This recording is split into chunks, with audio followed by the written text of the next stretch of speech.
자, 한번 따라해 보겠습니다. 순종은 철치 끝이어야 한다. 자, 다 같이 한번 해보겠습니다. 시작. 순종은 철치 끝이어야 한다. 철치 끝이 무엇인지 아시죠? 다 해봅시다. 철저하고 치열하게 끝까지. 네. 자, 오늘 말씀은 유다의 왕, 남쪽 유다의 왕 요담에 대한 말씀입니다. 요담의 아버지가 유명한 우시아이죠. 우시아. 15장에는 아사랴라는 왕명으로 나오기도 합니다. 가장 오랜 기간 동안 52년 동안 통치를 했는데요. 오래 통치하면서 말년에 제사장을 무시하고 자신이 직접 성전에 들어가서 분향하려고 하다가 하나님의 진노를 사서 그래서 나병에 걸리게 됩니다. 나병에 걸려서 별궁에 갇혀 밖을 나오지 못하니까 이 요담이 아버지를 대신해서 국민들을 치리하는 대리청정의 시간을 갖기도 했죠. 그런 우시아 아사랴가 죽자 이제 25살의 나이로 왕위를 계승해서 남유다를 위기의 때, 어려움의 때에 15년간을 다스리고 열조의 무덤, 즉 그도 죽었다, 묻혔다라고 성경은 말합니다. 이 요담을 통해서 주시는 두 가지 은혜를 함께 나누겠습니다. 첫 번째, 여호와 보시기에 정직한 것이 뭐가 된다? 복이 된다. 여호와 보시기에 어떤 것이 여호와 보시기에 정직한 것이 복이 된다라는 것을 우리에게 말씀하고 있습니다.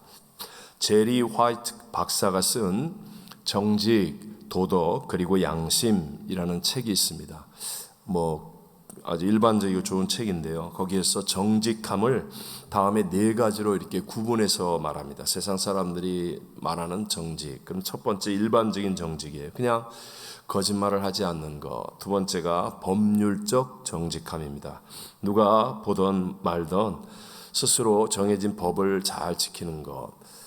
빨간불에 쓴다든가. 미국에서는 이게 당연하지만 이게 선진국과 후진국의 차이가 뭐냐면 제가 상파울루에서 미국에 이제 왔을 때 제가 제일 어려웠던 개인적인 일 중에 하나가 상파울루에서는 밤에 빨간불에 서 있으면 안 돼요.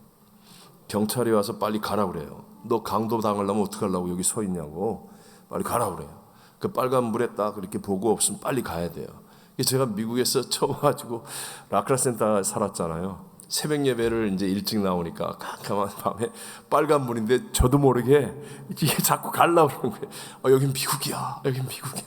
이게 몇 번씩이나 실수를 할 뻔했던.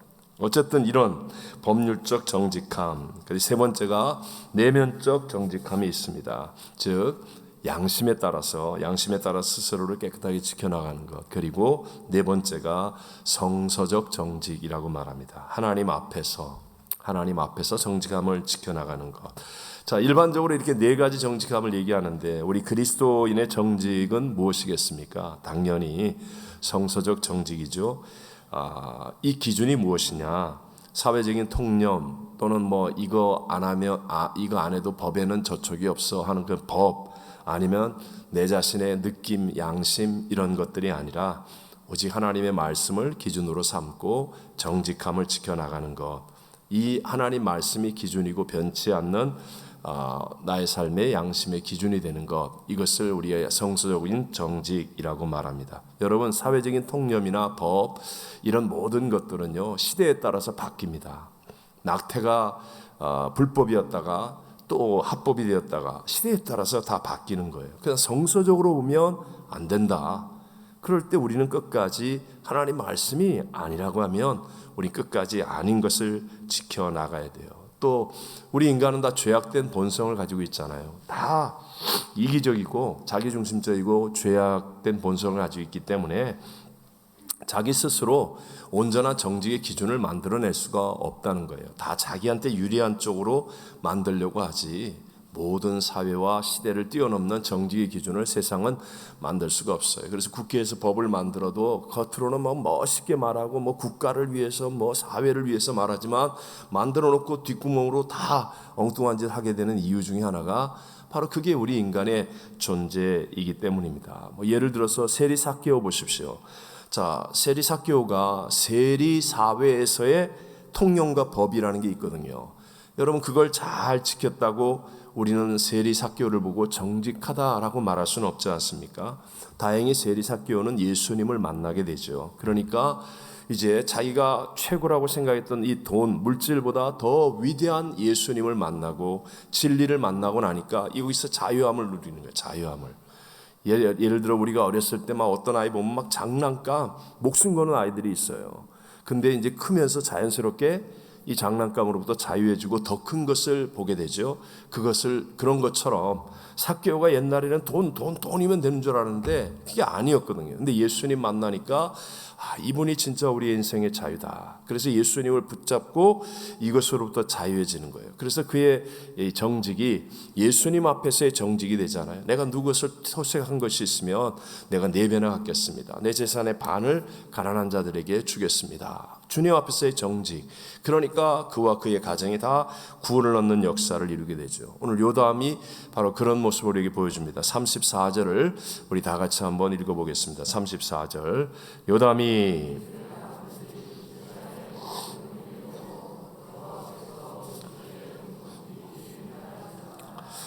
요담은 한 나라의 왕이었는데 여호와께서 보시기에 정직히 행하였다라고 말합니다. 그러니까 요담을 통해서 정치, 사회, 경제 많은 것들이 바르게 잘 정리될 수 있었다라는 것입니다. 요담은 다른 역대기나 다른 성경을 보면 예루살렘 성전의 북쪽 문을 건축하고 오벨 성벽을 많이 증축하고 유다의 성읍을 많이 건축합니다.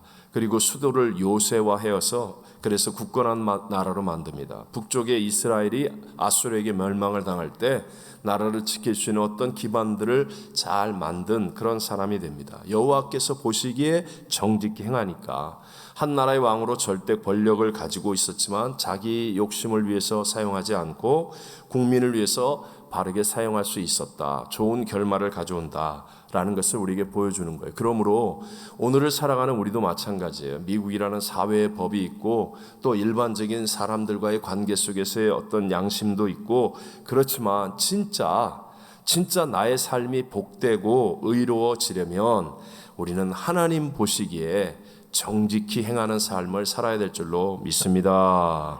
저는 개인적으로 늘 기도하는 것 중에 하나가 우리 교회 성도님들이 나성순복음교회에 대한 자부심을 갖기를 기도해요. 나성순복음교회 그러면 정말 어디 가서도 자부심을 느낄 수 있고 와 봐라 이렇게 말할 수 있는 교회. 그게 제 기도의 첫 번째 제목이 정직한 교회예요. 하나님 앞에 정직한 교회. 저도 부족하겠죠. 저도 얼마나 허물과 약함이 많겠어요. 그러나 하나님 앞에서는 정직하다. 그래서 우리 교회는 어떤 모임을 오늘 임직자 상한학교라도 꼭 시험 봐요. 시험의 목적은 2가지예요. 정직을 테스트하는 거예요. 자기 자신과의 정직의 싸움. 여러분 시험 보면 반드시 옆에 사람께 보고 싶어요. 그리고 한 번만 이렇게 보면 답을 쫙 쓸 것 같아. 이게 우리 본능이거든요. 그래서 그걸 통하여 내가 이러면 안 돼. 거짓과 내가 지면 안 돼. 그러면서 정직을 훈련하는 거예요. 어떤 일도 마찬가지예요. 교회에서 우리 재정관리나 이런 거 우리가 정말 이 회사같이 다 봉급받고 일하고 책임지고 이게 아니라 우리 다 봉사로 하는 분들이 대부분 아니에요. 그러니까 어떻게 원수마귀 역사할 수도 있겠죠. 하지만 우리 교회 성도들이 하나님 보시기에 정직하게 행하면 그러면 정말 하나님이 복 주시고 복 주시는 그런 교회와 성도들이 다 되어질 줄로 믿습니다. 근데 요담은 정직히 행했는데 참 안타까운 게 여호와께서 보시기에 정직히 행하였다로 끝나는 게 아니라 행하였으나 하고 단서가 딱 하나 붙어요. 정직히 행하였으나. 자, 2번째 우리에게 주시는 교훈이 무엇이냐? 이렇게 정직한 왕의 작은 허점도 성경은 기록하고 있다는 거예요. 분명히 여호와 보시기에 정직히 행했는데 그런데 그의 그런 사람의 허점도 성경은 기록하고 있다. 자, 35절 함께 읽어보겠습니다. 35절입니다. 오직 산당을 제거하지 아니하였으므로 백성이 여전히 그 산당에서 제사를 드리며 분향하였더라. 요담이 여호와의 성전의 윗문을 건축하니라. 요담은 하나님 보시기에 정직한 삶을 살았지만 근데 사실 100%는 안 되었다는 거예요. 참 이해가 되지 않는 부분인데 산당을 제거하지 않았다. 왜 하나님이 그렇게 싫어하는 산당을 이렇게 제거하지 않을까? 산당이라는 게 뭐예요? 성전에서 하나님이 예배드리도록 하나님 말씀으로 법을 정하고 제사장을 통하여 제사의 규례를 지키고 하나님 말씀대로 해야 되거든요. 예배를 받으시는 분이 하나님이거든요. 여러분, 예배드릴 때 우리의 모든 초점은 예배를 받으신 하나님께 두어야 합니다. 믿으시죠? 하나님이 예배를 받으시면 나머지는 어떤 것도 합력하여 선이 될 수 있어요. 우리가 생각할 때는 끝장났다, 안 된다. 아니에요. 예배 성공하면 삭개오가 한순간에 운명이 바뀌어지는 것처럼, 사마리아 수가성 우물가의 여인이 한순간에 운명이 바뀌어지는 것처럼, 동일하게 우리는 상상하지 못하는 한순간에 내 삶이 다 역전되어지고 바뀌어지는 역사가 예배를 통해서 일어날 수 있거든요. 그러니까 치열하게 원수마귀가 예배를 방해하는 거예요. 예배를 방해하는 이 산당을 제거하지 않고 왜 또 우상을 섬기거나 배교적인 행위를 일삼는 산당을 그대로 두었을까? 이게 우리에게도 동일하거든요. 동일하게 적용될 수 있는 건데 그게 편리성과 대중성이라는 거예요. 편의성. 편리하기 때문에 산당이 멀리 예루살렘까지 안 가도 구태여 꼭 그 날짜, 내가 참 그 날짜는 참 바쁜 날인데 그 날짜는 내가 어디 가기로 약속되어 있는데 왜 하필 꼭 그날 또 제사를 드리라고 그래? 그날은 우리 농사 지을 때 제일 바쁜데 말이야. 그때는 내가 우리 가족끼리 할 일이 있는데 왜 꼭 그날 드려야 돼? 그냥 우리끼리 그냥 여기서 드리면 되지. 편의성. 요즘도 우리 하이브리드도 온라인 예배 함께 이렇게 드리지 않습니까? 여러분 한번 질문하겠습니다. 우리 아이들이 자라는데 어린아이들이 자라다가 사춘기를 맞이하죠. 아주 격정의 시간을 맞이합니다. 사춘기가 몇 번이 있는 사람도 있고 없이 지나가는 사람도 있겠죠. 근데 어쨌든 사춘기를 만나요. 그럼 사춘기가 지나고 나면 다시 사춘기 이전으로 돌아갈 수 있을까요? 없을까요? 잘 대답하세요. 사춘기를 지난 사람이 사춘기 이전으로 돌아갈 수 있다 없다? 없어요. 예를 들어 남자 같은 경우 목소리가 사춘기를 지나면 변성이 되잖아요. 이전으로 못 돌아갑니다. 몸이 이전으로 못 돌아갑니다. 생각이 이전으로 못 돌아갑니다. 마찬가지로요. 여러분 이 시대가 여러분 코로나 코빅 끝나면 이전으로 돌아간다고요? 못 돌아갑니다. 코빅 때 예배 안 나오고 코빅 때 예배 안 드리고 코빅 때 제대로 안 하고 나는 코빅이 끝나면 잘할 거야. 착각하지 마세요. 이전으로 못 돌아갑니다. 이제 앞으로는 정말 이전으로 못 돌아갑니다. 마찬가지로 온라인 예배가 주는 유익이라는 것 있습니다. 교회 올 수 없는 분들에게. 저도 격리하는 시간 동안에 온라인 예배를 다 드렸잖아요. 온라인 예배가 예배를 드릴 수 있는 기회를 주고 또 전도하고 선교할 수 있는 그런 기회가 분명히 될 수 있습니다. 이점이 있어요. 그러나 여러분 치명적인 약점도 있다는 사실을 잊어서는 안 돼요.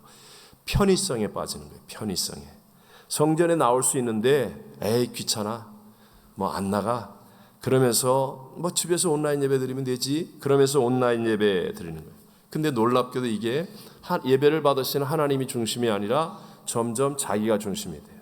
자기가 원하는 시간에 자기가 원하는 대로 예배도 이것 빼고 저것 빼고 다 빼고 자기가 원하는 것만 딱 이렇게 자기 원하는 대로 편하게 옷 입고 예배 드리다가 나중에 잠옷 입고 드리고 앉아서 예배 드리다가 들어놓아서 예배 드리고 어디 놀러 가서도 거기서 예배 드리면 되잖아. 그러면 호텔에서 예배 드리면 되잖아. 그러고 가가지고 예배는 무슨 예배? 그냥 자기 양심에 자기의 위로하기 위해서 잠깐 이렇게 하고 그러고 딴 일 다 하면서 딴 일 다 하면서 그러고 예배 드렸다 이렇게 하고 이 편의성에 빠질 위험이 너무 크다는 거예요. 산당이 바로 그거거든요. 거기서 예배 드린다. 우리들끼리 알아서 드린다. 우리 편리한 대로 드린다. 이것이 여호와 보시기에 하나님 보시기에 치명적인 죄였다는 거예요. 또 한 가지가 대중성이에요. 대중성. 산당이 갖는 것. 예배를 받으시는 분은 누구라고 그랬어요? 하나님. 예배에 굳이 관람객이라고 얘기한다면 한 분이에요. 한 분. 여러분은 관람객이 아니에요. 저와 여러분은 관람객이 아니고 예배를 드리는 쪽이고 예배의 관람객은 오직 한 분, 하나님 한 분이에요. 예배를 바라보고 계신 분은 하나님 한 분이에요. 근데 대중성이 뭐예요? 그 하나님보다도 사람을 더 의식하는 거예요. 사람을. 대표적으로 사울 왕이 왜 버림을 받았습니까? 사울 왕은요, 하나님이 기름 부었잖아요. 이스라엘의 왕은 하나님이라고요.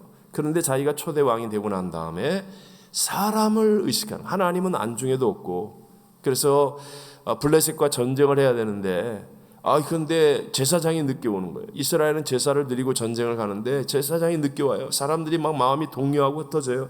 그러니까 에라 모르겠다, 사람들 흩어지기 전에 내가 하면 되지, 그러고 자기가 그냥 제사 드렸어요. 그게 하나님의 진노를 불렀어요. 진노를. 너는 하나님은 안중에도 없고 사람만 보이는구나. 아말렉을 진멸하라고 그러는데, 그런데 아말렉의 아광항을 자기가 딱 끌고 가면 사람들 앞에 폼나거든요. 사람들이 좋아하는 살찐 양들을 쫙 끌고 가면, 그러면 막 사람들이 막 그냥 오빠 그러면서 막 그냥 오빠가 아니구나, 뭐 임금님 그러면서 뭐 그냥 막 사람들이 뿅 가거든요. 하나님이 진멸하라고, 그래서 내가 승리를 준다. 하나님은 안중에도 없어요. 그래서 사람에게. 우리도 마찬가지예요. 오늘 남부교구가 정말 큰 은혜를 우리에게 도전을 주었습니다. 여성교회 여러분, 앞에 나와서 찬양할 때는 이쁘게 막 열심히 찬양하는데, 근데 앉아서 찬양할 때는 마스크 썼다고 찬양도 안 부르고, 이런 거 뭐 어느 정도는 영향이 있겠죠. 어느 정도는 사람이니까. 그렇지만 알고는 계셔야 돼요. 하나님은 나의 중심을 보고 계세요. 하나님 중심을 보고 계세요. 우리가 사람들 앞에는 기도하는 척, 헌금하는 척, 뭐 하는 척 다 속일 수 있어요. 사람에게는. 근데 하나님은 내 마음 중심을 알고 계세요. 그래서 예배를 드릴 때도 대중성, 너무 사람을 의식해가지고, 이게 어느 정도는 자극이고 도전이고 필요한 것이지만, 그러나 하나님을 의식하는 것보다 사람을 더 의식하면, 그러면 그게 이제 하나님 보시기엔 박살나는 일이 되어진다라는 것입니다. 여러분, 그럼 이런 것들 우리의 본능 속에 있잖아요. 누구나 다 편하게 예배드리고 싶고 편리해지고 싶고 편의성을 찾고 대중성을 의지하고 다 있는 거거든요. 이걸 이길 수 있는 길이 뭐예요? 이길 수 있는 길은 딱 하나입니다. 딱 하나. 그것은 말씀이 하나님이심을 믿고 말씀을 순종하는 거예요. 자, 이기는 길은 뭐라고요? 말씀이 하나님이심을 믿고 말씀을 순종하는 거예요. 말씀이 하나님이심을 믿고 말씀을 순종하는 거예요. 그냥 순종하는 게 아니라 철칙끝이 돼야 돼요. 그냥 순종하는 게 아니라 뭐가 돼야 된다? 철칙끝. 철저하고 치열하게 끝까지 철칙끝이 돼야 돼요. 이렇게 얘기하면 여러분 가운데 아니 어떻게 하나님 말씀을 우리가 다 그렇게 철칙끝 순종할 수 있습니까? 이런 느낌 드는 분 있죠. 저도 그랬어요. 저도 교회 가가지고 맨날 말씀 순종하라고 그러는데, 어떻게 내가 세상에서 하나님 말씀을 다 순종해, 이렇게 생각했었어요. 근데 됩니다. 어떻게 됩니까? 아까 처음에 얘기했죠. 말씀은 뭐라고요? 하나님이심을 믿으라. 다시 한번, 말씀이 뭐예요? 하나님이심을 믿으라. 자, 그러면요, 하나님이 내게 말씀하신 어떤 하나가 있어요. 설교를 들을 때 사람마다 다 달라요. 사람마다 딱 부딪히는 어떤 것들이 있어요. 하나를 들었을 때 내게 다가오는 말씀, 아니면 성경을 읽다가 내게 주어진 말씀이 하나가 딱 다가오잖아요. 이 하나를 철칙끝 해보세요. 그러면요, 이게 말씀은 하나님이시거든요. 하나를 철저하고 치열하고 끝까지 순종하잖아요. 그러면요, 두 번째 다음에 할 때 하나님이 함께 하심을 느끼게 돼요. 말씀은 뭐라고요? 하나님. 말씀은 하나님이라니까요. 그래서 내가 말씀을 내게 주셨을 때 우리가 처음부터 다 말씀을 다 알고 다 똑같이 감동받고 그거 아니거든요. 다 수준이 달라요. 다 수준이 달라요. 어떤 사람은 이 부분에, 어떤 사람은 이렇게 깊이 있게 다 달라요. 그러나 어쨌든 하나님 말씀은 내 마음을 두드려요. 내 마음을 두드리는 그 부분을 딱 붙잡고 내게 말씀을 주셨을 때 그 한 가지는 내가 할 수 있는 것을 하나님이 딱 알고 두드려 주세요. 그러면 그걸 가지고 철칙끝을 하면, 말씀은 하나님이기 때문에요, 그 철칙끝 하는 동안에 하나님이 나와 함께 하세요. 그럼 다음에 두 번째 할 때 할 수 있게 되어져요. 세 번째, 네 번째, 때문에 가능하게 돼요.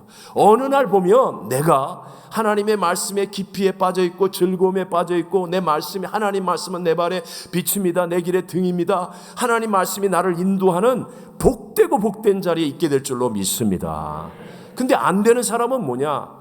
능력이 없었어요? 아니에요. 능력이 없어서가 아니라 믿음이 없었어요. 하나님 말씀이 하나님이라는 믿음을 안 갖고 있기 때문에 말씀을 들어도 아유 내가 이런 거 이것도 지키면 또 저런 거 저거 그거 내가 어떻게 다 지켜, 그러면서 아예 그냥 말씀은 그냥 목사님이 설교 시간에 하는 거야. 그러고 나가서는 자기가 살아오는 이때까지 자기의 통념, 세상의 법, 자기의 경험, 자기의 지식으로 그대로 살겠다고 하는 거예요. 그러니까 그런 사람은 100년을 예배를 드려도 소용이 없어요. 100년을 예배 드려도. 그러나 딱 한 가지의 말씀이 내게 다가올 때 반드시 붙들고 지켜내는 거예요. 그러면 하나님이 나와 함께 하세요. 반드시 하나님이 나와 함께 하시기 때문에 내게 능력이 있는 게 아니라 하나님의 능력으로 나도 모르게 다음이 이루어지고 다음이 이루어져서 하나님 앞에 점점 더 존귀한 자리에 있는 사람이 될 줄로 믿습니다. 여러분, 이번 주일날 우리 교회에 제가 조심스럽게 얘기하는 거예요. 하지만 새벽 예배 나온 성도님들은 수준이 된다고 믿어요. 우리 교회 11조를 한 성도님은 25만 부를 하셨어요. 놀라지도 않지 뭐. 이제 또 다른 어떤 성도님들은 19만 6천 부를 하셨어요. 11조를. 그분들은 11조에 대한 하나님의 말씀을 붙들고 11조를 어려운 가운데서도 정확하게 하셨던 분들이에요.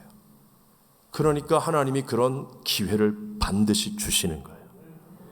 네? 배 아프세요? 배 아프면 안 돼. 이게 복음을 보고 듣는 거예요. 그렇게 하는 분이 있구나. 나도 그러면 그렇게 될 수 있겠구나. 여러분 가슴속에 이런 은혜가 있게 되시길 바랍니다. 그러면 여러분들 삶이나 아니면 여러분이 안 되면 여러분의 자손의 삶에 반드시 이런 역사가 일어나게 될 줄로 믿습니다. 부자가 합니까? 아니에요. 말씀이 하나님이심을 믿는 사람이 하는 거예요. 어떤 누가 그게 쉬운 일입니까? 네? 우리 교회 무슨 재벌이 있어요? 뭐가 그게 쉬운 일이 아니에요. 말씀을 붙잡는 사람. 그러면 점점 더 말씀의 능력이 삶 속에 역사하고 놀라운 풍성한 열매를 거두게 될 줄로 믿습니다. 주일 말씀드렸죠. 예수님은 충만이세요. 만물 위에 계시고 만물을 그 발 아래 복종하게 하시고 만물을 충만하게 하시는 분이 예수님이세요. 예수님이 교회의 뭐예요? 머리예요. 우리는 그의 몸이 되는 거예요. 무엇으로? 말씀을 붙들고 순종할 때. 교회에서 선포되어지는 그 말씀을 내가 붙들고 순종할 때 머리 대신 교회의 몸이 되는 거예요. 그럼 몸이 되면 예수님이 충만이신데 내가 충만해져요? 안 충만해져요? 반드시 충만해집니다. 근데 예수님보다 충만이 먼저가 되면 안 돼요. 충만 그러면 안 돼. 예수가 먼저야 돼요.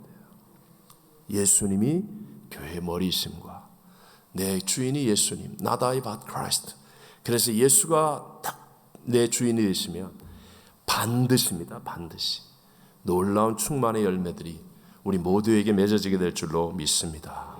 여호와 보시기에 정직한 것이 복입니다.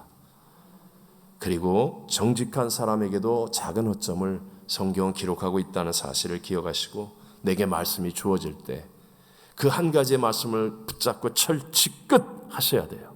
그러면 말씀은 하나님이시기 때문에 내가 아니라 하나님이 하시는 거예요. 하나님이 하시기 시작하면 내 인생이 쉬워집니다. 감격스러워집니다. 기쁨이 넘쳐납니다. 소망과 비전이 막 생겨납니다. 하나님의 이 도우심과 역사하심을 믿는 자가 되십시오. 하나님은 시시하게 내 눈에 보이는 방법으로 역사하지 않고 보이지 않게 역사하시며 어느 날 내 인생을 돌아보면 우리도 존귀한 하나님의 충만을 누리는 그 자리에서 보고 듣는 것을 보여주고 들려주는 사람으로 쓰임받는 그런 모두가 될 줄로 믿습니다.